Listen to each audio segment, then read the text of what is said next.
Welcome to the NASA headquarters. I am NASA Administrator Jim Bridenstine, and as everybody in this room is aware, we are going to the moon by 2024, and we want it to be sustainable. In other words, we're going to be able to stay at the moon for long periods of time by 2028, and we're going to have in orbit around the moon a gateway. In other words, a permanent and reusable command module around the moon for 15 years. Ultimately, the goal is this. We're going to Mars. And in order to go to Mars, we have to use the moon as a proving ground. We need to learn how to live and work on the surface of another world for long periods of time. And in order to do that, friends, we need spacesuits. The Artemis generation is now revealing its spacesuits for our generation. Let's take a look at the spacesuits of the Artemis generation.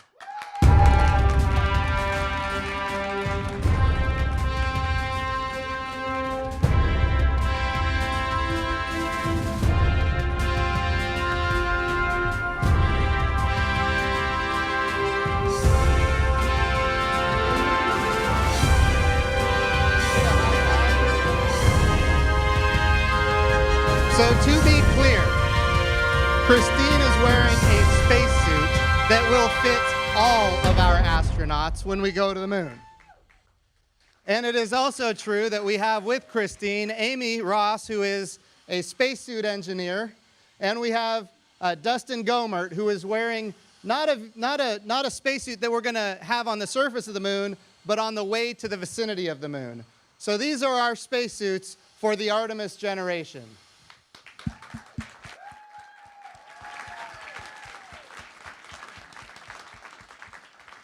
Amy, if you would share with us a little bit about how this design for the Artemis generation is maybe different than the design for the Apollo generation. Sure, I'll be happy to do that.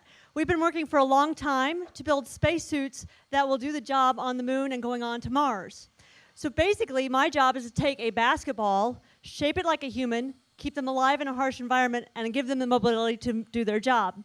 So one of the things we've looked at is trying to reduce the space here, make a smaller unit, display and control unit here, and get those shoulders to where she has a lot more mobility to move. So she's able to do a cross reach and get across the suit, as well as reach overhead, which they can't do today and couldn't do during the Apollo program. Then in addition to that, we also, because this is the first time we've gotten to build a suit specifically for a planetary surface, we have a lot more mobility in the lower torso. So we have a waist bearing, and we have 3 bearings on the legs, as well as a flexion extension joint here at the waist. And that gives Chris a lot of capability to move around and do whatever tasks we might need to do for science and maintenance on the planetary surface. So just so everybody knows, Christine's spacesuit is under pressure right now. And that usually makes it very difficult to mobilize. And yet, what is she doing? She's moving around. If we remember the Apollo generation, you remember Neil Armstrong and Buzz Aldrin, they bunny hopped on the surface of the moon.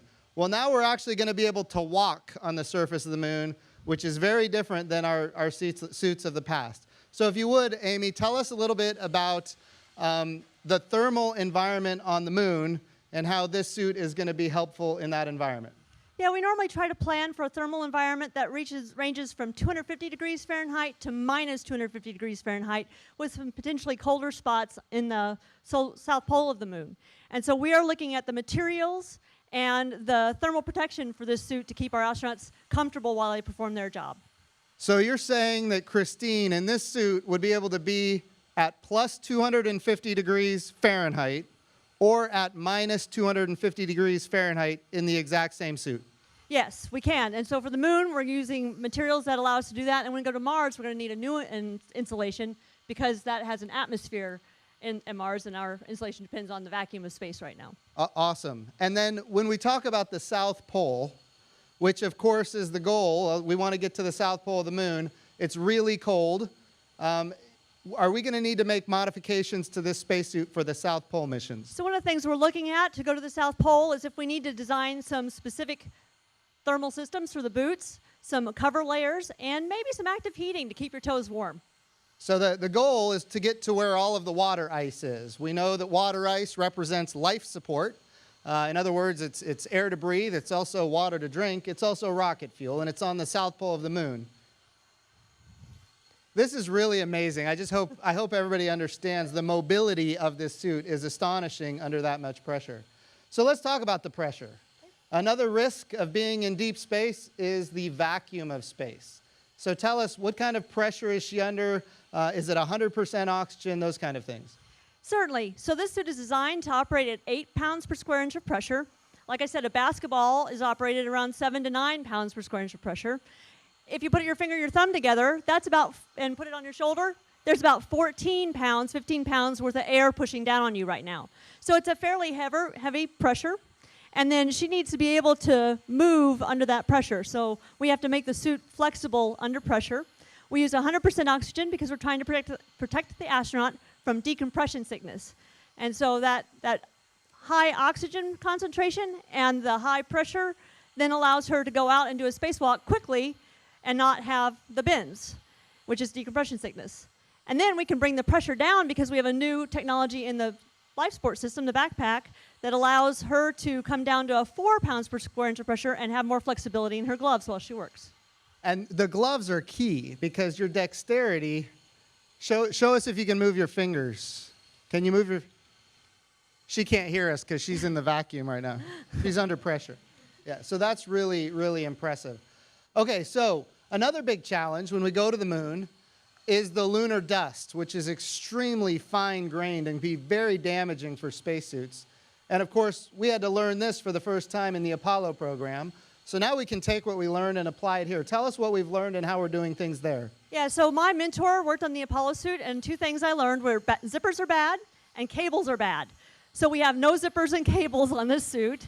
What we have are bearings, so we can move easily in that pressurized suit. And what we need to do then is protect the bearings from the dust. And so we have seals in the bearings. We also are designing our environmental protection garment so that it helps mitigate the dust as well. There'll be fewer seams and new materials that keep the dust out. That's fantastic. Let's give Christine a big hand. Oh, by the way, before we do that, she's going to show us how to pick up a rock, if she can handle it, and she can. It's a heavy rock. This is difficult to do in a spacesuit. All right.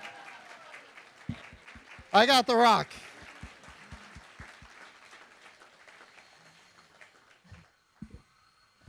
Thank you. Okay, so she's under pressure right now, and she could very well run out of air very shortly. So she's going to be exiting the stage, and we're going to bring up Dustin. Do you want me to take the rock? I'll also set it back down here. So Dustin is wearing a different type of spacesuit, and Amy, I guess Amy will come back a little later. But Dustin, tell us about the spacesuit you're wearing and how it's different than the spacesuit that we're going to wear on the surface of the moon. Yes, sir. Good to be here. This suit is the Orion Crew Survival Suit, and so while the mission of that suit is to what we do when we're there, this is the suit that gets us there and gets us home safely. And so this suit is fully integrated with the vehicle from the ground up. So when it's tailored to the human body, it's also tailored to the seat. So we have 100% fit in the vehicle and 100% integration with the Orion ecosystem. So when you say ECLIS for the audience. Oh, yes, apologize. We speak in lots of acronyms. So yes, the environmental control and life support systems. Yes, sir. Okay. Got it. Okay, so your suit is generally going to be depressurized, which gives you a lot of mobility, flexibility, and of course, when you're flying in deep space, you're going to be just fine without the pressure in the suit. Why would it need to be pressurized when you're in a pressurized capsule? In a pressurized capsule, we don't necessarily have to be pressurized in this suit. There may be some future cases of decompression sickness mitigation that we might want to use it for, but the primary use is in the case of an accidental depressurization. We can take safe haven in this suit. We'll seek refuge in here. We'll keep the body at 8 psi for a certain period of time, and then we'll drop down to about 4.3 psi, and we can remain there for up to 6 days. And so that's no small feat to be able to live in a volume that's only a couple inches bigger than your body for 6 whole days. So a lot of people, I think, it gets missed, and it gets missed by a lot of people at NASA, that spacesuits are more than suits. This is, in essence, when necessary, a spacecraft.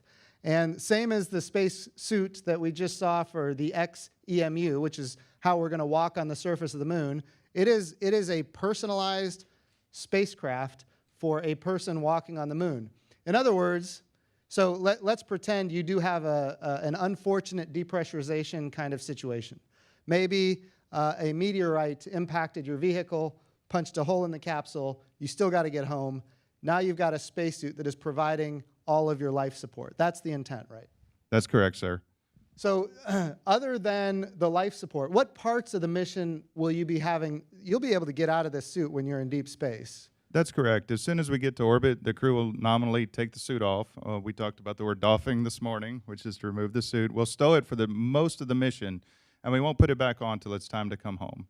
Once we get home, though, it's not just the suit that provides us safety in deep space. If we had a contingency on landing, the suit is designed for all the aspects of the post-landing safety for the crew as well.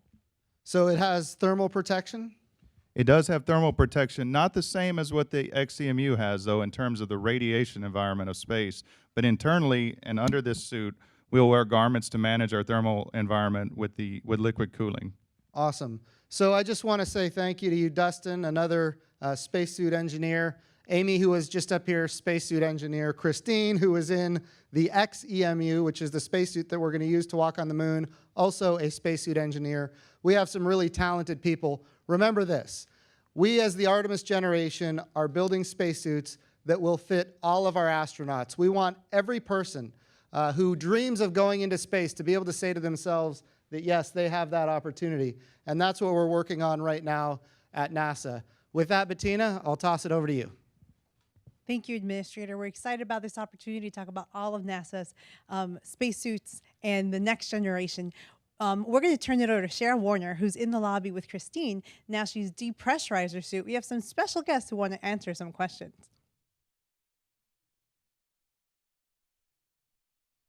Thank you, Bettina.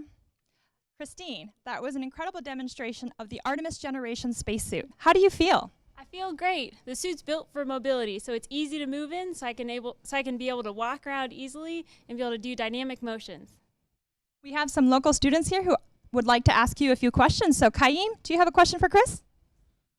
Are you already working on Martian prototype spacesuits? And what would be the difference between the spacesuits that travel or explore on lunar environments whereas Martian environments?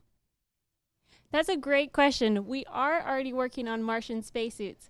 Our focus is first to get the spacesuit to the lunar on 2024, so that way we can do our mission back to the moon and send the first woman and the next man to the lunar surface. And then we're getting ready to send spacesuits to Mars in the mid-2030s.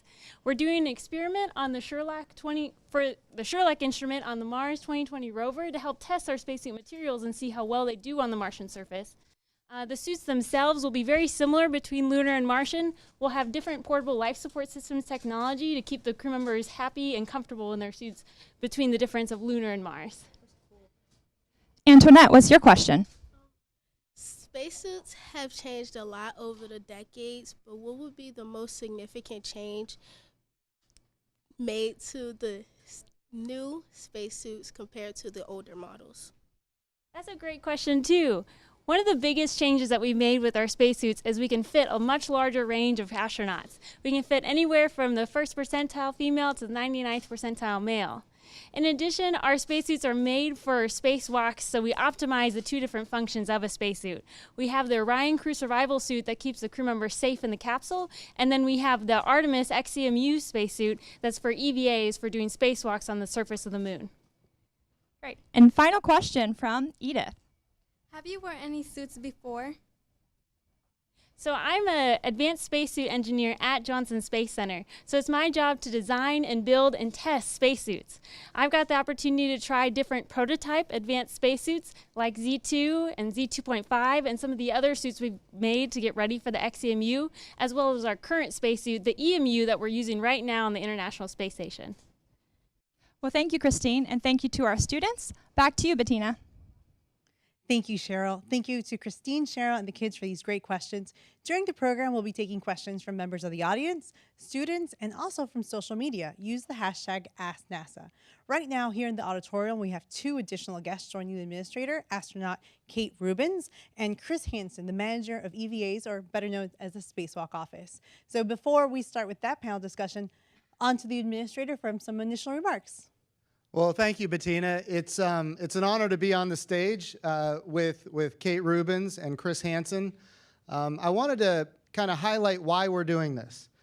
We are going to the moon in 2024, but we're doing it in a way that's never been done before. This time when we go to the moon, we're going sustainably. In other words, we're going to stay for long periods of time. We're also going to go with commercial partners and with international partners. When I say commercial partners, how we get access to the surface of the moon matters, and we're doing it in a way that's never been done before. Instead of NASA purchasing, owning, and operating the hardware that will take our astronauts from the Gateway, which is a space station in orbit around the moon, down to the from the Gateway, that space station in orbit around the moon, to get our astronauts from there down to the surface of the moon, we're going to be buying a service. And of course, our commercial partners, we're anticipating that they're going to put their own money forward for the purposes of getting customers that are not necessarily NASA. So we're really trying to open up the architecture in a way that's never been done before. So that gateway that will be in orbit around the moon is going to be maneuverable. It's going to enable us to get not just to the equatorial regions of the moon, which is what we did during the Apollo era, but also to the North Pole and to the South Pole.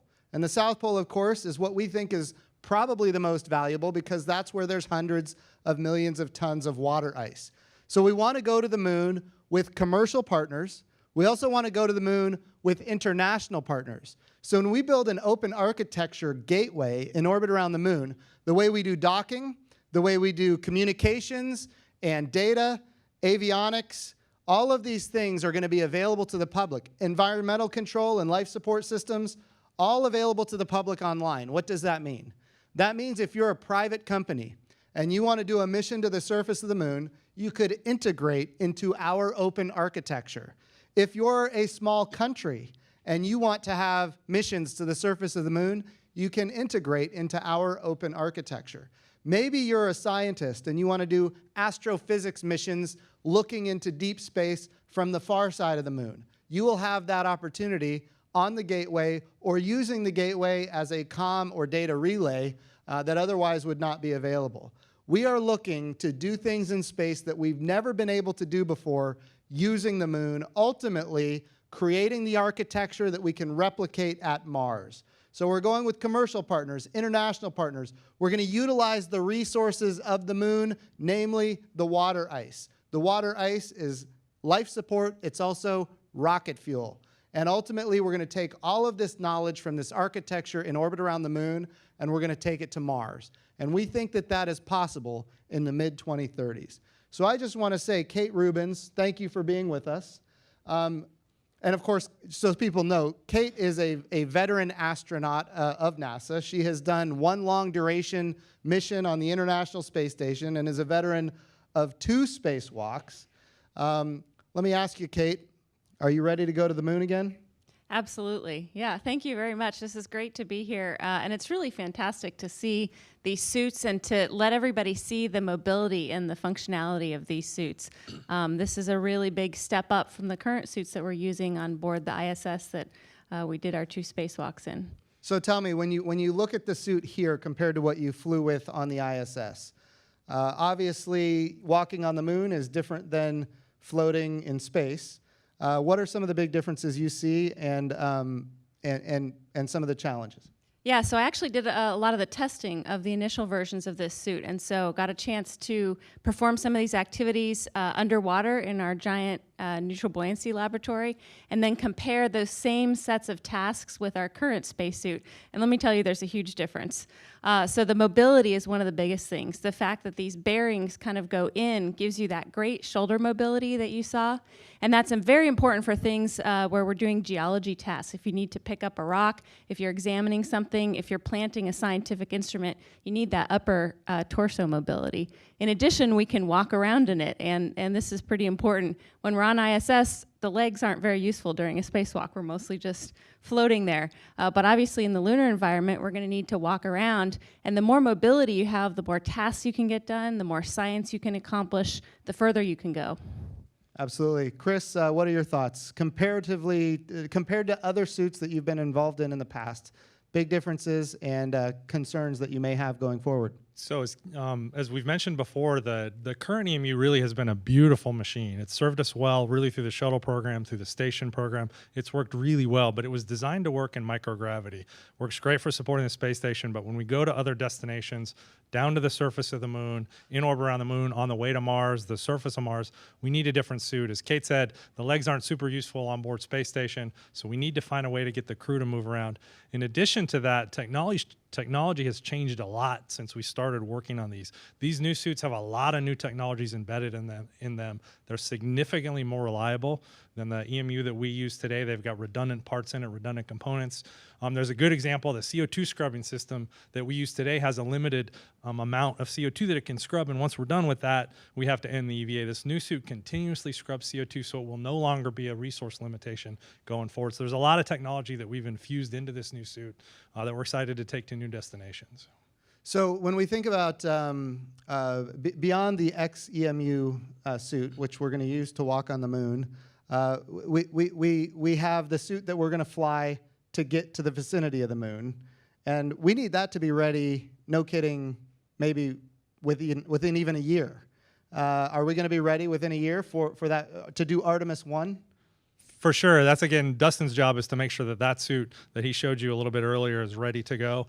For us, it's challenging for us too. The moon in 2024 means we have to deliver those suits about a year earlier to get them to the surface of the moon. The advantage, though, is we've been working this technology of this new suit for really about the last decade. And 2 years ago, we made a decision to test this new suit on board the International Space Station. So about 2 years ago, we started building this suit that we're going to fly to the moon. So it was perfect timing when we set the goal of getting to the moon in 2024, that we're ready, and these suits were designed to go to the surface of the moon. So we've got a couple-year head start for that, so we will definitely be ready really by 23 to deliver the suits for a mission in 24. Awesome. Well, Bettina, I'll toss it over to you for Q&A from the audience or anybody online who might have a question. Thank you, Administrator. I know we have some students who are really eager to ask some questions. Do we have Vanessa? So my question is, like, why now? Why are we, like, now building these suits? Like, why is there a sudden push? Like, I know you said that, like, you're relying on lots of new technology, so why didn't we wait till later when we have more technology? Or why not before if, like, there's really a need to do it now? So I think I'll take a stab at that. Just so you know, there have been efforts in the past to go to the moon. In the early 90s, I should say the mid-90s, we had what was called the Space Exploration Initiative. It was a return to the moon and then on to Mars. And then in the 2000s, we had the Vision for Space Exploration, which was a return to the moon and then on to Mars. In each of those cases, we were in a position where the ambition was not matched with budgets. We're in a different position today than we were then. And we have seen significant increases in our budget with bipartisan support in the House and the Senate, and strong budget requests from the administration all at the same time. So I think we're in a good position now to actually accomplish the objectives that in fact been on NASA's radar for a long time. But it is also true, as you have correctly identified, technology advances quickly. And I would imagine that once we do Artemis 3, the first man, I should say the next man and the first woman on the south pole of the moon by 2024, I would imagine that what we're going to learn is going to result in upgrades to the suits. Just like any other spacecraft, again, a spacesuit is a spacecraft. I would imagine there will be continual upgrades as we learn more and more. Chris? Yeah, but that's a great lead in. This new suit, one of the things that's different about this suit is it's designed to be upgradable. A lot of you have looked inside of a computer. There's a device we call a motherboard that allows you to take components off and on as they get upgraded. This suit was designed to work exactly that way. So as technology gets better, we get smarter. This suit can be upgraded and it can be worked on in space by the astronauts. We won't have to take it all the way back to Earth on the ground to upgrade it and modify it. We'll be able to allow folks like Kate, who's not a trained technician, this suit's designed so that anybody can upgrade this suit as technology gets smarter and advances. So it's modular. Exactly, it is modular. Great. We're going to take another student question. Victor?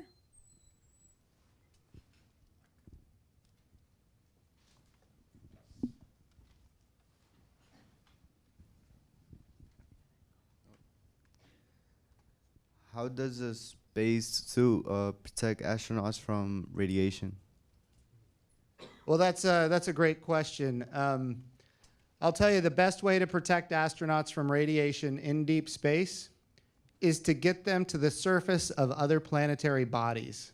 A lot of people don't realize that when you land on the surface of the moon, you are in essence blocking the radiation coming from below you because the radiation doesn't go through the moon. That would be true on Mars as well. So that cuts the radiation down just by going to the surface. So I do think it's important that orbiting Mars would be fantastic. I think if we're going to be there for a couple of years, which is going to be necessary, and I say that, there could be ways that we could do a short duration stay on Mars, but it's going to require us to upgrade our propulsion systems. But if we did a long duration stay on Mars, it can't be in orbit. We've got to get to the surface. I would also say that on the surface of the moon or on the surface of Mars, getting underground. On the moon, for example, there are lava tubes that astronauts could go into and be protected from the radiation of deep space. Those don't exist when you're in orbit around the moon. But the suit itself, Chris, I'll let you talk about the radiation capabilities. Yeah, you hit it exactly right. It's very difficult to make a spacesuit that protects you from the kind of radiation that is damaging long term. So really, as Jim said, the idea is to get out of that environment as quickly as you can into a safer place. The suit itself, the electronics in the suit have to be designed to deal with that radiation environment. We can do that. It's a little harder with the people. So like you said, the key is to get out of that environment as quickly as you can. So as you're probably aware, the Lunar Reconnaissance Orbiter has been mapping the moon and doing a very good job for long periods of time. We need to take what we learn there, figure out where there are opportunities to get under the surface, and then that will enable us to stay for longer periods of time. And of course, that's true on Mars as well. Great. We're going to take a question from social media. I have Sean Walker from Facebook who used the hashtag AskNASA. How much air is in the suit and how long can an EVA last? I think, Kate, what is your experience with how long an EVA can last? Yeah, so there's a couple different things that currently limit our EVA capability on board ISS. One of them is the amount of air in the oxygen tanks, and we can have about 7 hours of air depending on how much the person's consuming. A big limiting consumable is actually our ability to scrub CO2, as Chris said. And so that's one of the very exciting things about the new technologies of this suit. We're using a lot of new technologies in this suit. And so some of these things like the variable pressure that Amy was talking about, that can help extend the duration of the EVA and help us get to work right away so we don't have to spend a lot of time pre-breathing and using up our consumables. Things like increased CO2 scrubbing capability, those are all things that are currently limitations to the capability of a spacewalk.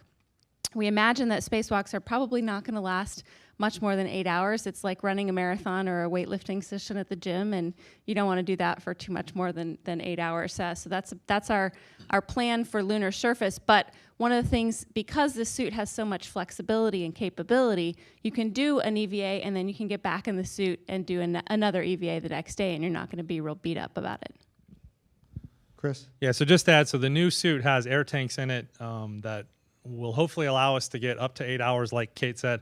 And then we have an extra hour in there of contingency in case something happens and they're not by the lander and they need to get back to the lander. We've got about an extra hour of air in the suit. As suit engineers, we'd like to make sure the limitation is the human inside, and the suit can do whatever the human is capable of, because that will ultimately always be our limitation. So if you were to stay on the moon, Chris, for say 3 days, would you be able to regenerate your suit you do, say, a 4-hour mission one day, then go back into the HAB module, and then do another spacewalk the next day, and then back into the HAB module, and then another space? How long can you do that? Exactly. We can do that. The suit can do that for as long as you can bring consumables. We can recharge the air. We can recharge the batteries. Again, the limitation is probably the crew. How hard are they working, and can they come back day to day and continue to do EVAs? The suit can do it for as long really as the consumables that we bring with us allow. Okay, so we got to bring consumables. We got to bring air and power. Yeah, correct. Good. And water. Excellent. So there's a lot of capability here that would enable us to stay on the moon for long periods of time. Yeah. So thanks so much for information about EVA. And for those that don't know, EVA is spacewalks. So we'll be talking a lot about those in the next few days. We have another question from a student, Edith. So Edith.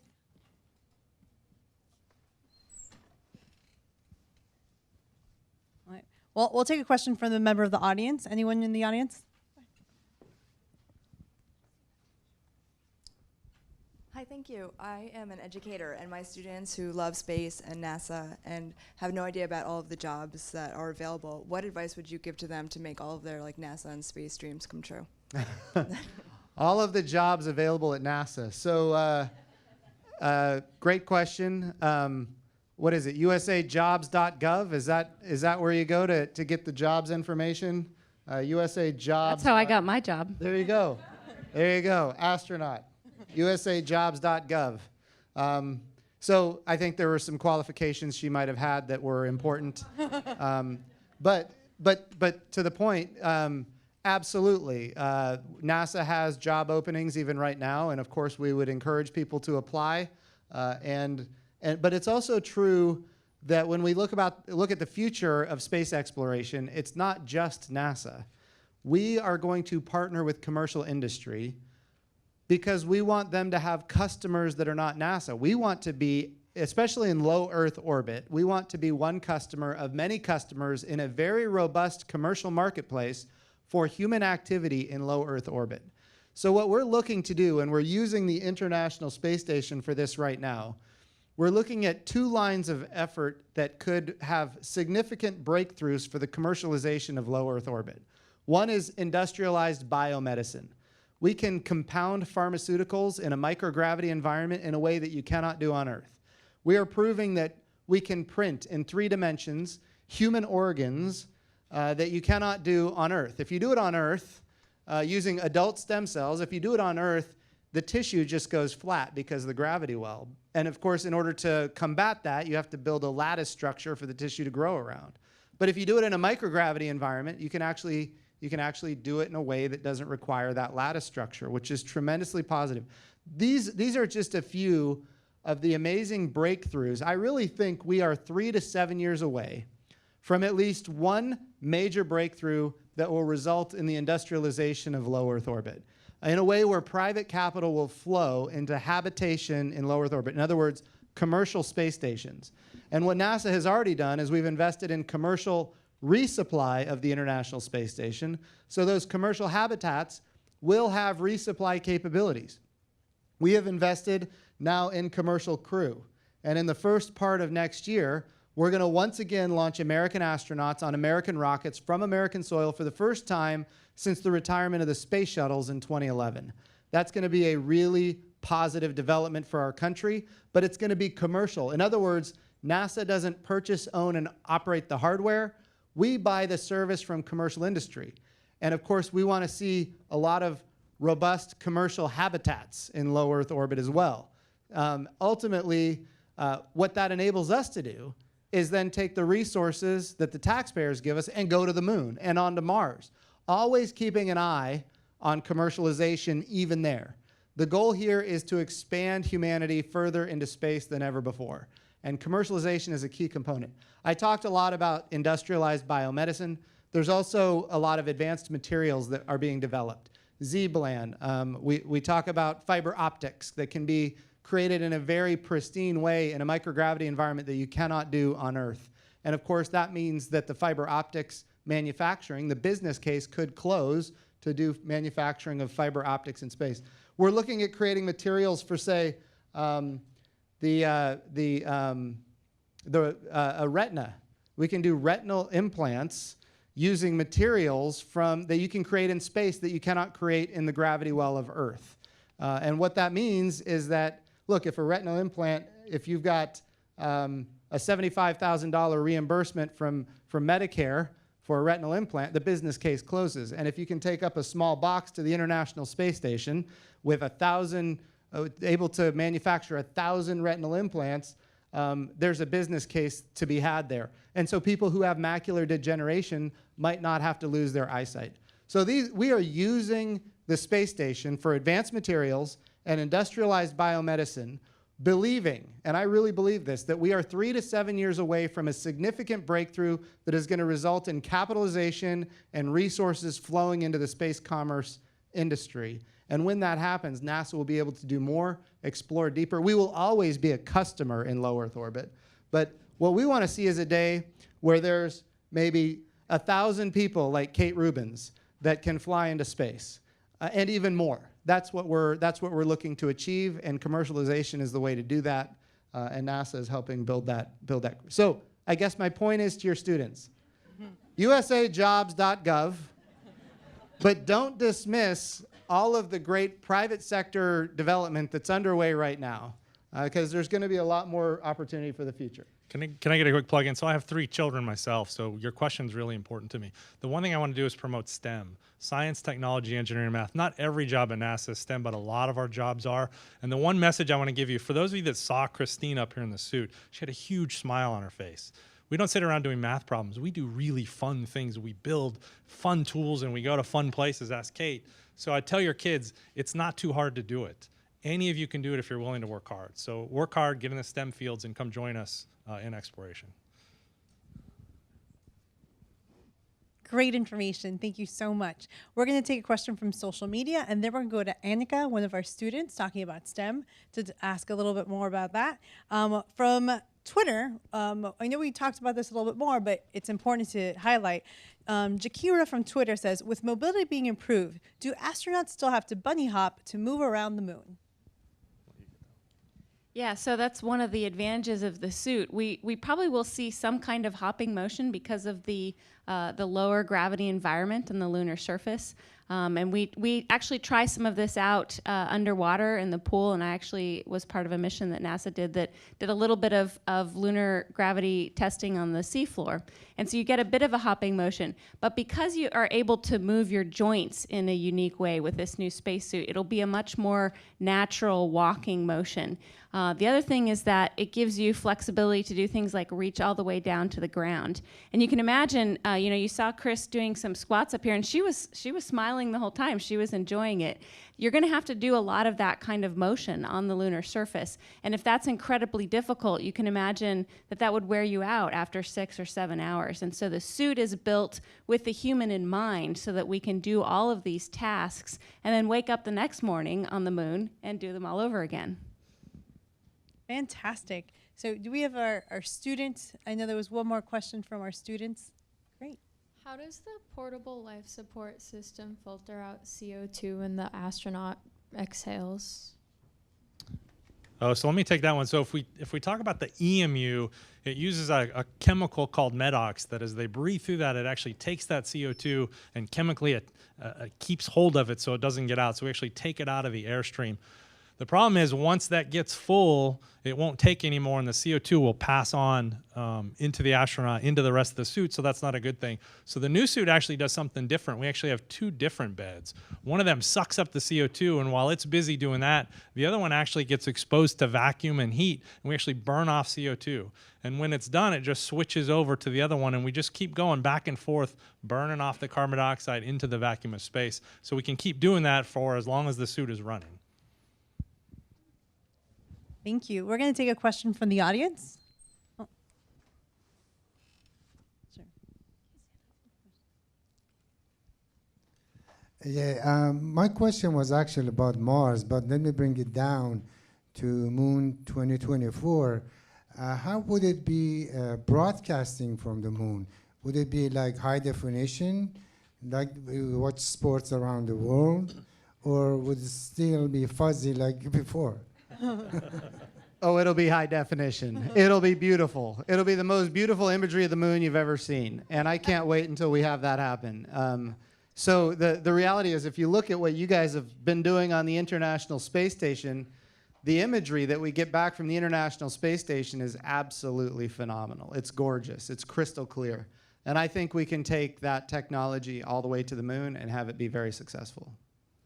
And as we talk, so we use the International Space Station to test those things. So we've recently flown high-definition cameras to the space station that actually attach to the spacesuits. They're up there right now. The crew's a little busy this month, so we're not sure we're going to get them installed for the next few EVAs. But sometime in the next few months, you'll see some really high-definition images coming down from our spacewalkers as they do the spacewalks. Fantastic. We're going to take another question for the audience over there. On this side?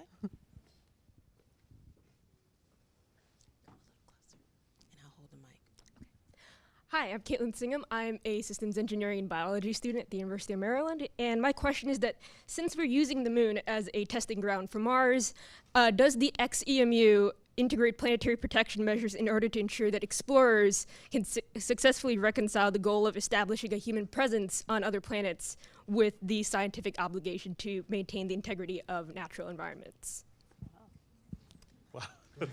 That's a hard question. I like planetary protection. I'm a microbiologist by training, so I'll take this one.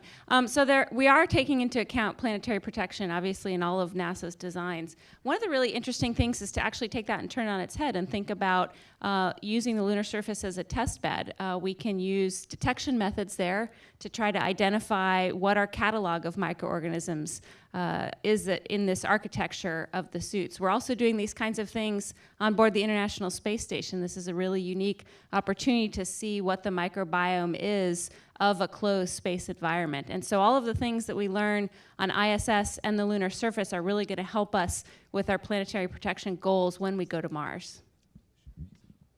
I would also say, and this is just the reality, we as humans we will leave microbes wherever we go. It's just the reality, and we can't avoid it. If we are going to Mars, we will leave microbes, and I want to say that while that is of concern and we need to mitigate it as much as possible, to the extent that microbes get outside the spacesuit or outside the spacecraft at Mars, I think they will live for maybe a matter of seconds because of the radiation environment and the thermal environment and the other challenges of deep space. So what I want to make sure we don't do is that we don't hinder our ability to explore with humankind further by being overprotective, and at the same time making sure that we are responsible stewards of deep space. Well, that was a great question. We're going to take one more question from the audience. Hi, my name is El Bogat. I am an employee at NASA headquarters in the Mars Exploration Program. My question is specific to what do you think are the biggest scientific questions that you'll be able to answer in the lunar vicinity and on the lunar surface, whether that's about planetary or solar system formation, about the origins of life. What do you think are the biggest scientific advancements that you're excited to make in this next generation of exploration? I'll take it first, and then I'll hand it over. A couple of things. I'll tell you, here's what we know about the moon. It's covered in pot marks. And guess what? The moon and the Earth, we fly through the same piece of space all the time, and we've been doing it for billions of years. What does that mean? That means that the Earth has this very active geology, very active hydrosphere, very active atmosphere. And so when we find rare Earth metals, those are not Earth metals at all. Those are asteroid impacts from billions of years ago, and they're very trace when we find them because we do have this active geology, active hydrosphere, active atmosphere. The moon doesn't have that. And so whatever impacted the moon billions of years ago is today right where it was billions of years ago. And that would not include just asteroid impacts that can give us insight into the early solar system, but also subatomic charged particles from the sun. The regolith, the soil on the surface of the moon, which is, it very rarely changes except when impacted by meteorites. That capability of looking at the regolith and seeing what the early sun might have been like, I think is an important capability. So we can get great heliophysics from the surface of the moon. We can learn about the early solar system from the surface of the moon. And I'll tell you one thing that gets me even more excited is what you can do from the far side of the moon. So one of the missions that I'm very excited about right now that is kind of in its infancy is something called DAPPER. So from the far side of the moon, in orbit around the moon with DAPPER, we will be able to look back into deep space, I should say back into time, and actually see the universe before the first light of the universe. We think about the James Webb Space Telescope that's under development right now. That's going to be able to see the first light in the universe. But we're not just looking out into space, we're looking back into time.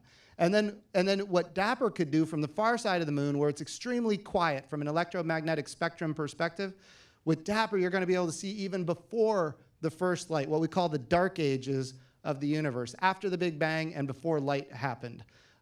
It's gonna change how we see physics. It's gonna add to science books. It's gonna add to history books, and that mission is only going to be made possible because there's a comm relay around the moon called the Gateway, which is human-tended and will be able to be upgraded and updated all the time. So instead of a $500 million mission orbiting the moon for getting that deep space astrophysics capability,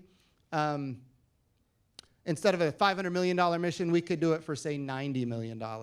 So in other words, we will be able to do more astrophysics than we've ever been able to do before using the far side of the moon, and not just with an orbiter that can see deep space from the far side of the moon in orbit, but also very low frequency antenna that we can place on the far side of the moon. Remember, the first light in the universe was, of course, in the wavelength of light. But the universe has expanded dramatically since then, which means those wavelengths have expanded. So now when we look in the very low frequency, extremely low frequency areas, we can actually see the first light in the universe from the far side of the moon on the surface of the moon. So I will say this, certainly there's a lot that we don't know about the moon. From 1969 all the way up until 2009, we believed the moon was bone dry. In 2009, for the first time, NASA discovered that there's hundreds of millions of tons of water ice on the south pole of the moon. There is a lot more about the moon that we don't know, a lot more that we need to know. And it is going to open up our knowledge of the sun, probably of the Earth, of other planets, of our solar system, and of astrophysics. It's an all-of-the-above capability, and it's a shame that we're not there right now making these discoveries. But now we're going to get there, and I'm very excited about it. And of course, these extravehicular mobility units, EMUs, are going to be critical to making it happen. Great. Well, we have one last question from using the hashtag AskNASA. We have Jonathan Knowles from Facebook asks, are these suits made in the U.S.? Are the suits made in the U.S.? So it's a little more complicated to say the suit is made in any one place. We have suppliers really from all over. Pretty sure all our suppliers at this point are in the United States. We have commercial suppliers that provide parts of this suit all over the country, though. So they are made in the U.S., but they're made really in the entire U.S., all over the place. So yes. Fantastic. Well, thank you so much.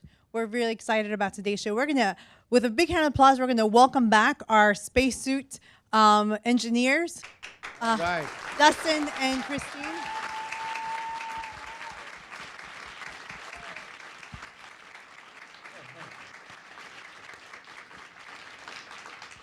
Thank you so much. We're going to turn it over to the administrator. We have a very busy time here at NASA.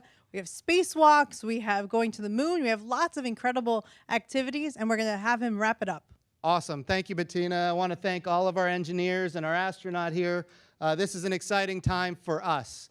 This is our generation. We think back in history. We love Apollo. We love the Apollo generation.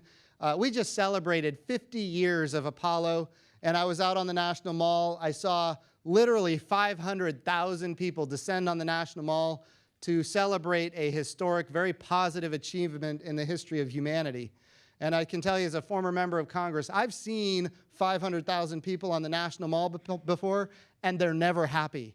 In this case, I see all the congressional staffers laughing in the front row. In this case, they were all happy, and they were all celebrating this human achievement, which was landing on the moon for the first time in human history. As much as we love Apollo, in those days, all of our astronauts, they came from test pilot backgrounds and fighter pilot backgrounds, and in those days, there were no opportunities for women.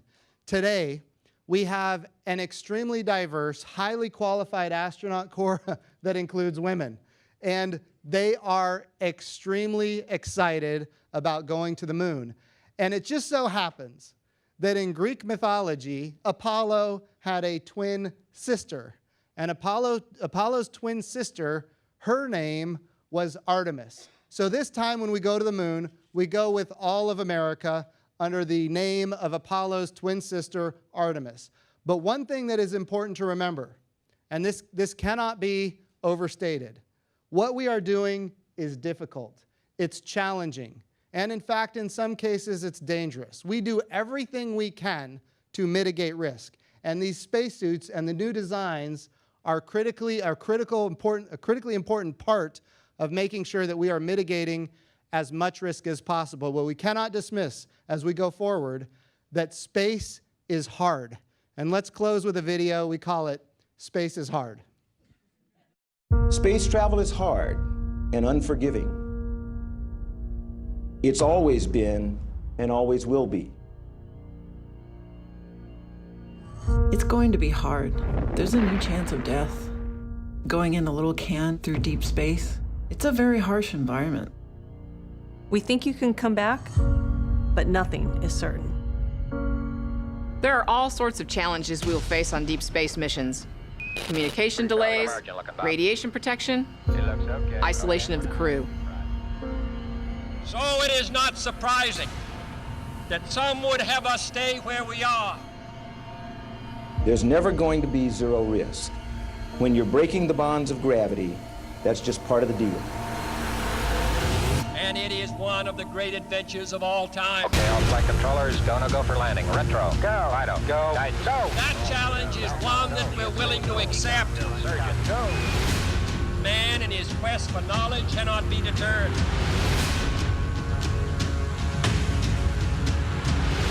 Space is not just a destination. It changes you forever. It'll be tough, really tough, but we have the right people for the job. We have pressed the qualities for success into system after system. This country of the United States was not built by those who waited and rested. Pushed our people past every failure we can dream up. We have never been more ready to meet the unknown.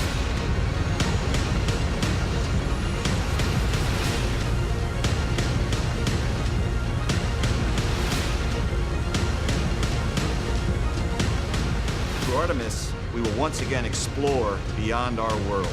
And we will succeed.